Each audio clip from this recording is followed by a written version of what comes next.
महाभारत काल में एक से बढ़कर एक शक्तिशाली योद्धा हुए थे। उनके पास ऐसे विलक्षण अस्त्र थे जिनसे पूरी पृथ्वी का विनाश किया जा सकता था। ब्रह्मास्त्र, ब्रह्मशिरास्त्र, पाशुपतास्त्र और नारायणास्त्र इस पृथ्वी और ब्रह्मांड को पल भर में नष्ट कर सकता था। लेकिन एक ऐसा भी अस्त्र था जिसकी शक्ति पाशुपतास्त्र और नारायणास्त्र से भी अधिक था, जो कुछ ही क्षण में पाशुपतास्त्र और नारायणास्त्र को भी निगलने की क्षमता रखता था। और ये अस्त्र महाभारत काल में सिर्फ एक योद्धा के पास ही था, जिसके दम पर वो योद्धा सबसे ताकतवर बन गए थे। वो योद्धा और कोई नहीं, महारथी कर्ण ही था। अगर अर्जुन कर्ण पर अपना पाशुपतास्त्र चला देते तो कर्ण अपने उस अस्त्र से अर्जुन के पाशुपतास्त्र को पल भर में निगल लेते। उस महाभयंकर अस्त्र का पूरा वृत्तांत इस वीडियो में जानेंगे। लेकिन वीडियो में आगे बढ़ने से पहले इस चैनल को सब्सक्राइब जरूर करें और बेल आइकन दबाना मत भूलें। महादेव से ज्यादा शक्तिशाली इस ब्रह्मांड में कोई नहीं है। उनके असीम शक्ति से ही ब्रह्मांड का निर्माण हुआ है और वो ही इसका अंत है। उनके शक्ति से बने सारे अस्त्र ही महाभयंकर है, लेकिन इनमें से सबसे भयंकर अस्त्र था उनका सांभव अस्त्र। महादेव के इस अस्त्र से ज्यादा शक्तिशाली कोई अस्त्र इस ब्रह्मांड में नहीं था। यह अस्त्र पाशुपत और नारायणास्त्र जैसे भयानक अस्त्र को भी निगलने की क्षमता रखता है। इस अस्त्र को महादेव के उग्र रूप का प्रत्यक्षीकरण माना जाता है। जब संभव अस्त्र का प्रयोग किया जाता है तो उससे महादेव का भीषण रूप प्रकट होता है। इस अस्त्र का प्रयोग आक्रमण करने के लिए नहीं, बचाव करने के लिए किया जाता था। संभव अस्त्र के सामने जो भी अस्त्र आता है, संभव अस्त्र उसे निगल लेता है। महादेव के अतिरिक्त संपूर्ण सनातन इतिहास में सिर्फ 3 लोग थे जिनके पास संभव अस्त्र था। उनमें से एक थे भगवान विष्णु के अवतार परशुराम, जिनके गुरु स्वयं महादेव थे।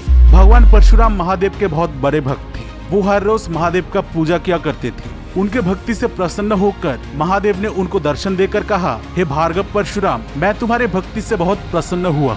मैं तुम्हें अपने सारे अस्त्र प्रदान करता हूँ। शिव जी ने अपने सारे अस्त्रों के साथ साथ भगवान परशुराम को अपना संभव अस्त्र भी दे दिया था। ये अस्त्र इतना विनाशक था कि परशुराम जी ने उनके सिर्फ एक शिष्य को ही इसका ज्ञान दिया था। भगवान परशुराम के बहुत से शिष्य हुए थे जो महापराक्रमी थे। भीष्म, द्रोण और कर्ण जैसे योद्धा उनसे शिक्षा प्राप्त करके अतुलित बलशाली हो गए थे। लेकिन इनमें से महारथी कर्ण ही उनके सबसे प्रिय शिष्य थे। कर्ण के जैसा निष्ठा उन्होंने उनके और किसी शिष्यों में नहीं देखा था। इसलिए कर्ण को शिक्षा देने के बाद उन्होंने कर्ण को कहा था, हे कर्ण, मैं तुम्हें आशीर्वाद देता हूँ। इस धरती पर कोई क्षत्रिय तुम्हारे समान नहीं होगा। तुम क्षत्रियों में सर्वश्रेष्ठ बनोगे। तुम्हारी कीर्ति तीनों लोकों में सदा अमर रहेगी। अपने इस प्रिय शिष्य को भगवान परशुराम अपने सारे अस्त्र दे दिए थे, जिनमें संभव अस्त्र भी था। लेकिन इस अस्त्र की महाविनाशकारी शक्ति को देखकर कर्ण ने युद्ध में कभी भी इसका प्रयोग नहीं किया। इसलिए कुछ लोग कर्ण के संभव अस्त्र को काल्पनिक कहते हैं, लेकिन ये बात बिल्कुल भी सच नहीं है। कुरुक्षेत्र में भगवान श्री कृष्ण ने अर्जुन से कहा था, जिन योद्धाओं ने महाभारत का युद्ध लड़ा था उनके पास ऐसे भयंकर अस्त्र थे जिनका प्रयोग उन्होंने कभी किया ही नहीं। अगर वो इन अस्त्रों का प्रयोग करते तो ये ब्रह्मांड ही नष्ट हो जाता। यही कारण था कि कर्ण ने कभी भी युद्ध में संभव अस्त्र का प्रयोग नहीं किया। अगर कर्ण अपने संभव अस्त्र का प्रयोग करते तो कुरुक्षेत्र की युद्ध पल भर में खत्म हो जाता।